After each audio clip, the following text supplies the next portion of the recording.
Ya teman-teman, di depan saya jalannya aduhai pokoknya. Tuh teman-teman. Nah, ada yang tahu nggak teman-teman? Ini jalannya di mana? Luar biasa teman-teman.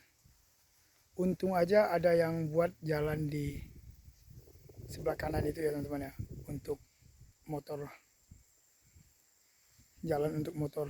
Nah kalau ini, waduh, mobil aja udah sulit kayaknya. Nah, itu teman-teman. Saya sedang berada di jalan SKPC teman-teman.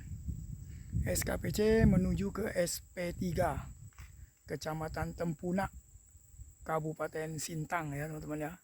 Nah, begitulah keadaan yang. Nah, di video saya kali ini saya bisa sampai ke sini itu karena ada requestan dari teman-teman yang ada di Facebook ya. Maka dari itu bisalah sampai ke jalan ini. Ini menurut teman apakah mobil bisa lewat? Nah, nanti teman-teman komen aja di kolom komentar ya teman-teman. Oke. Beginilah bentuk jalan SKPC. Oke, sampai di sini dulu video saya kali ini teman-teman. Nantikan saja video saya yang berikutnya teman-teman ya.